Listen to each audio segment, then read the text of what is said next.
All right, today we're going to finish our series talking about the internal why. We're actually going to land the plane this time. We've been circling the runway the last couple of episodes, but today we're going to land this plane called the internal why. I think we've had some great discussion up to this point, giving some real world examples from some real companies, not just clients of mine, but companies that you've seen on TV that really use the internal why on how to make decisions with their company, how it makes them better as a company, having an internal why, having an internal compass that shows them where they want to go. We're going to continue that conversation today, and I'm going to give you two more great examples to kind of finish up and round out the discussion. I think this is going to be a real good one for you. All right, stay tuned.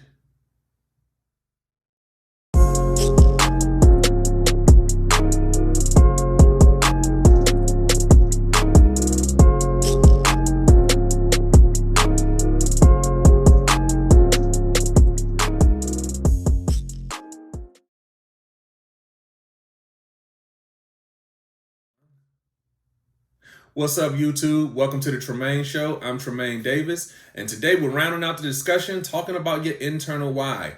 So we've had some really good discussion talking about the internal why. Yesterday we gave the differences between the internal and the external why. Of course, the external why is all about your business. It's all about your value proposition, all about your value chain, business model, customer development. I mean, all of the things that we talk about as far as how to make your business better, your actual business better, how to identify where and who your customers are, how to serve them better, how to solve problems for them. All of that is encapsulated in your external why. But over this series, over the last almost week now, we've been talking about the internal why, which is your internal compass. That shows you the direction of the company, gives you focus. So there are two sides of the equation. You've got the business side, which is your external why, and then you have the internal why of why you do what it is that you do, which is called the internal why. And those two things are really what makes up every business on the planet. Every business has a core thing that they do on the business side, and every business has a core thing. I'm gonna say every successful business. Let me categorize that differently,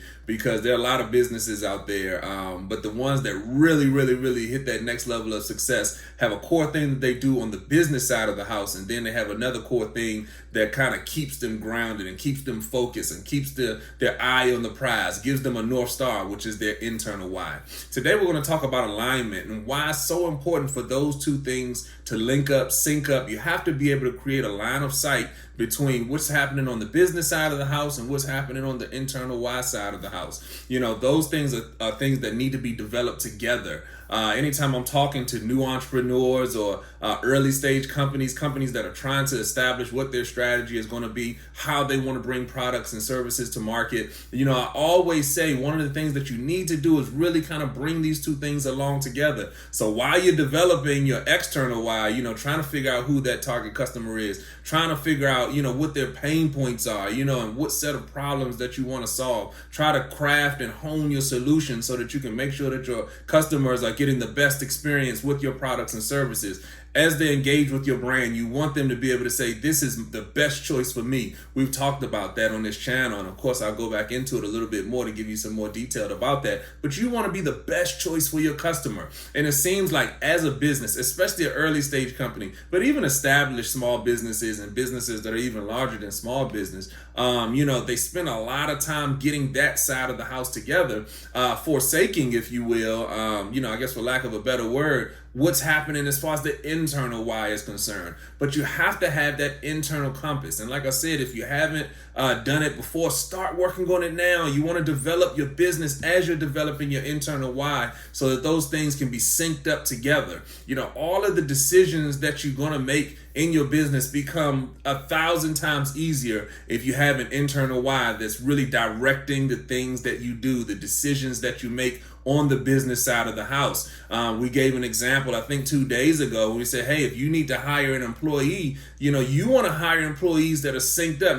Now, this is a decision you have to make on the business side of the house. You know, your business is growing. You need to hire an employee to help you manage the business. Maybe you need to hire 2 employees. Now here's where the internal why becomes so pivotal and so important for the things you do on the external side of the house. So you need to hire these couple of employees to manage the business side of things. Things are going well, you're growing, but you're going to hire those employees based on your internal why, your internal mission, your internal vision. What gets you up every day as the CEO to come to work so that you can spend your time and spend your life building this business? Well, guess what? Your employees are going to be doing that same thing. They're going to be sacrificing their time for money. They're going to be getting up every day to come to your office, your place of employment, or even if it's a virtual, if it's a service-based business, they're going to be working with you, spending their time to make and build your business. Why would they do that? And that's what you have to be able to connect to for every one of your employees, every one of the people who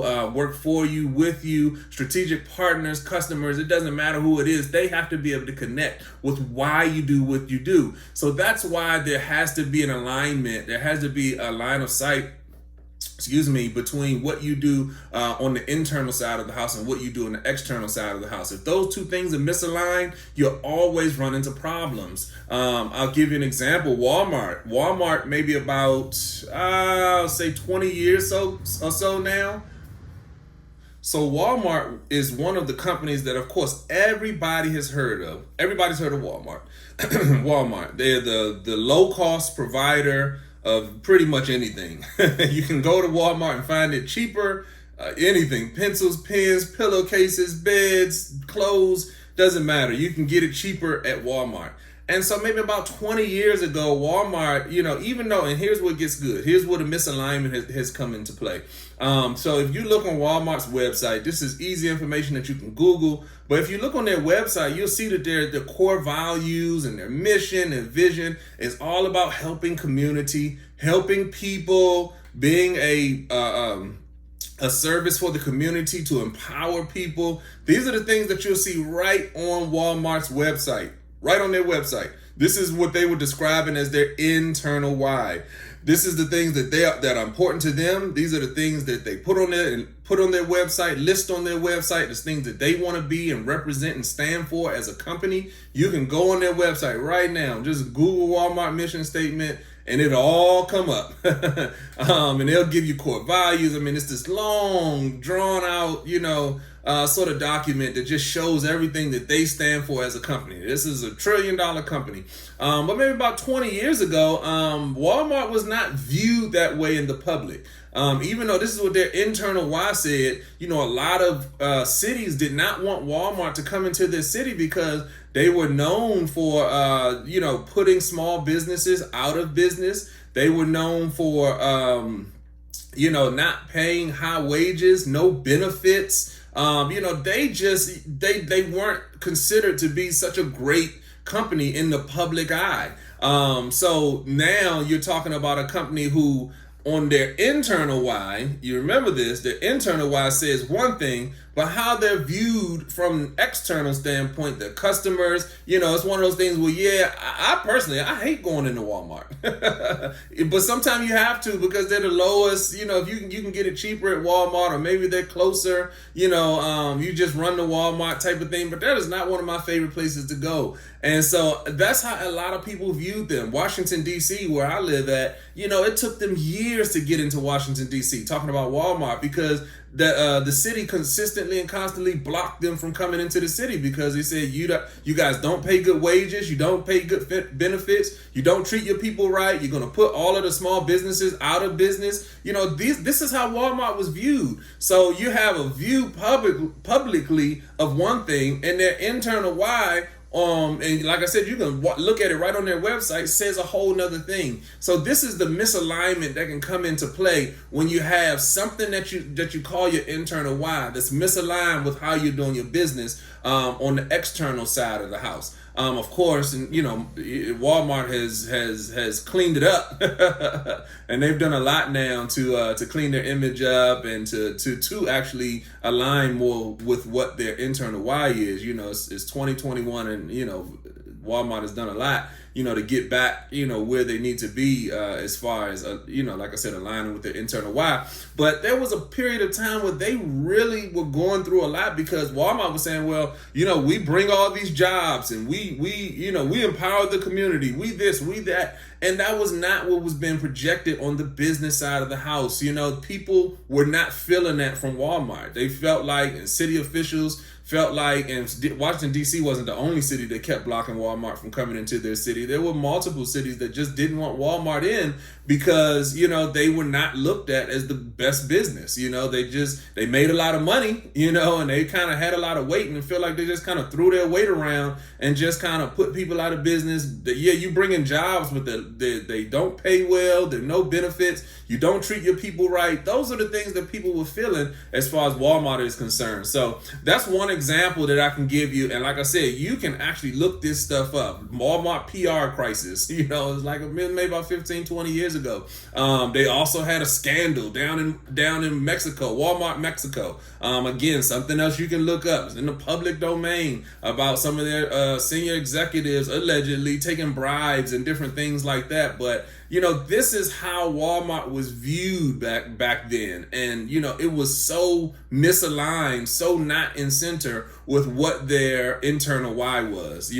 I'll give you another example. I have a friend of mine, and I won't say the friend or the organization, but she works for a huge, very well-known, very reputable organization. If I said the name, probably 95% of the people watching this channel would know which company this is. But she's a up there employee for this particular nonprofit. And so she and I were having a conversation, and she was saying that she wants to do strategic partnerships. She wants to do, a lot of those type of things for the organization. But she just recently realized the mission of the actual organization. And she said the things that she was doing was not in line with, and she was wondering why she couldn't get things done. And not that she couldn't get things done, but why she was having an issue getting certain things done. As far as partnerships, as far as bringing in certain money, as far as bringing in certain partners or doing certain things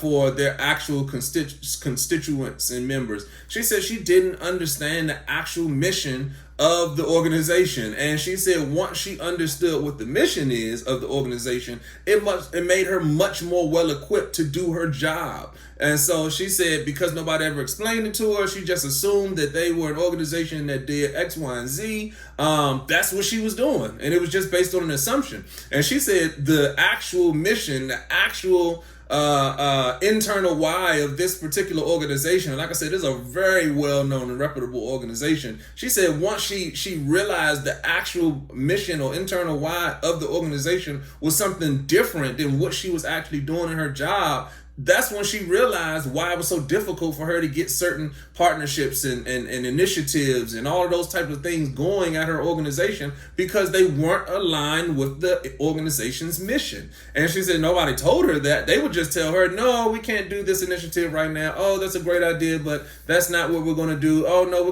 we're not going to spend resources on this particular thing that you want to do right now. Great idea, but no, not for us. And she was wondering why she kept hitting this brick wall and why she kept running into these roadblocks and stumbling blocks with some of the things that she wanted to accomplish for the organization. Finally, she realized that after she understood the mission and the vision of the organization, she said that's why she was never able to get senior leadership to sign off on any of the things that she wanted to do, because her actions were misaligned with the internal why of this organization. So that's, oh man, I mean, it just gets so good and I can go on, but I get excited about it because the internal why really determines and dictates everything that you do, your employees do at your firm and at your company. If you're a small business, if you're a startup, if you're an early stage company, let your internal why drive the decisions that you make in your business. It's going to give you just so much leverage in making better decisions for your business.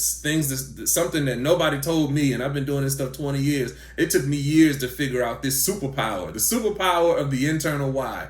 But yeah, I'm excited about this conversation. Hopefully this is giving you some new ideas and some new approaches, some new ways to think about your business. What's your internal why as we bring this thing to a close? Think about your internal why as a business owner, as an entrepreneur. Why do you do what you do? I want you to put some real thought to it, jot it down on paper, go through maybe the vision or the mission of your company, maybe a vision statement, a mission statement. Those are great places to start when you want to really craft an internal why. You want to be able to articulate why you do what you do, why your customers should come and do what they do, why your employees should come in and do what they do, your strategic partners, why should they partner with you, investors, why should somebody give you money, and it's all going to be based on a couple of key ideas and a couple of key thoughts that really are core to what your beliefs are. So we want to do X, Y, and Z to empower this community and da da da da da. That can be your statement. That can be your internal why. Let that be your North Star. Let that be what drives your decision making. If your employee, if there's somebody you want to hire and they don't like that mission, don't hire them. If there's an investor that wants to give you money but they don't like that mission, don't take their money. If there's somebody who wants to do a strategic partnership with you, but the things that they do don't align with your internal why that you're writing down right now. Hopefully you're writing it down. But there's somebody who wants to partner with you, but what they do doesn't align with what your internal your internal why is, your vision, your mission, core values, those type of things. Don't do the partnership, okay? So hopefully this has been good information for you. Hopefully I've been able to add value, give you some other ways to think about things and approach your business. As usual, like, subscribe, share, send this information to every entrepreneur that you know. They need to hear this information and make them better entrepreneurs, better with their decision-making process. Again, this is something that took me years to figure out. I made tons of mistakes because of the things that I'm teaching you all now. Also, as usual, the best form of support is just you being here with me today, and I appreciate you. Thank you so much. All right, I'm Tremain Davis, and I'll see you on the next one. Peace.